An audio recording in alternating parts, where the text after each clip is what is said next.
Greetings everyone. This is another Dark Souls 3 related video. Berserk references in Dark Souls 3, Part 4.5. Well, it's not even funny anymore. But I accidentally found some other possible Berserk references which I forgot to mention in the previous videos. First of all, one of the inherited references. These demons who were present in Dark Souls 1 as Asylum and Stray Demon enemies are only met as corpses in Dark Souls 3.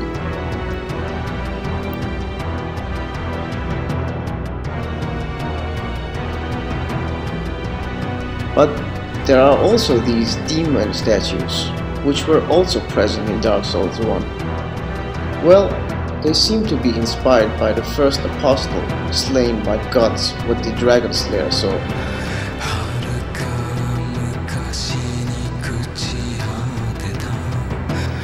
In the manga, he was a dog-like apostle that sniffs his way to gods and becomes the first victim of his newly acquired iconic sword.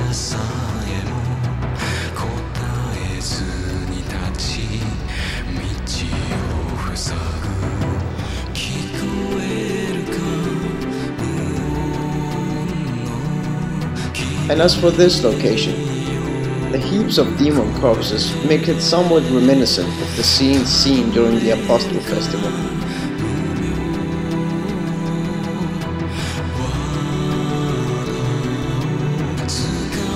But I wouldn't say that this alone is enough to classify it as a definite reference. I'm not completely sure about the next possible reference either, but I guess it is rather interesting. Truth be told, I noticed it on my first playthrough, but I forgot about it, so it wasn't mentioned in the previous videos. These statues of young squires. They seem to come in two varieties. Some are younger looking, while the others look a couple of years older. Aside from their size, we can spot one other difference between the two. The younger ones have short hair, while the older ones have their hair tied in a ponytail.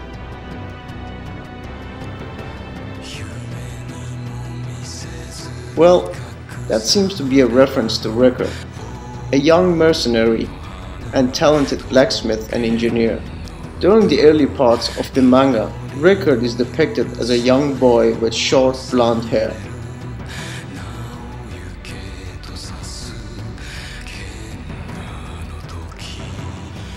While in his later appearances, he has his hair tied in a ponytail.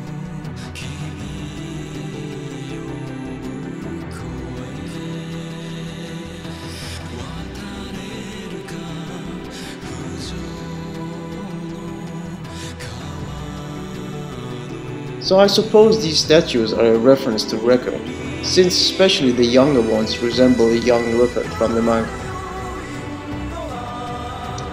But let's get on with the show, shall we? Well, the next reference seems to be clear, but at the same time I wouldn't call it definite. I mean, take this scene for example. We can see a ball of corpses.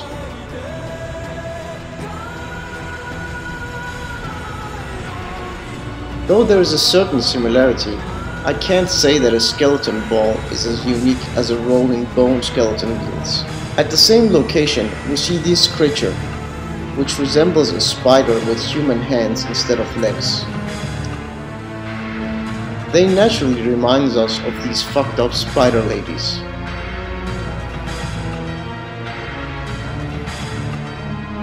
But again, I'm not sure that this is unique enough to consider a definite reference. Plus, that long black hair lends their design such a J-horror-like air.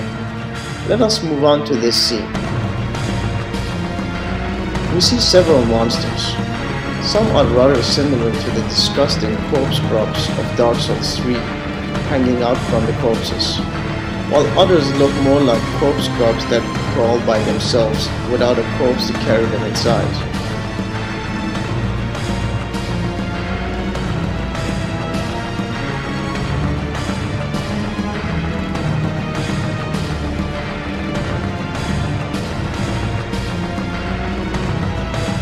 I don't know. I don't really think that these are a reference, but they are still worthy of a mention.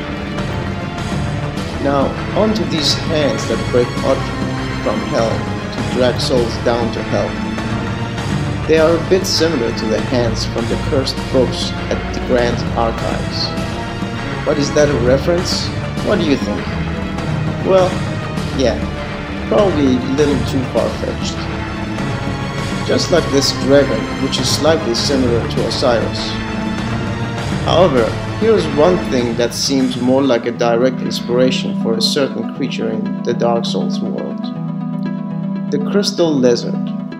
They are found in all Souls games, although they had a different design in Demon Souls.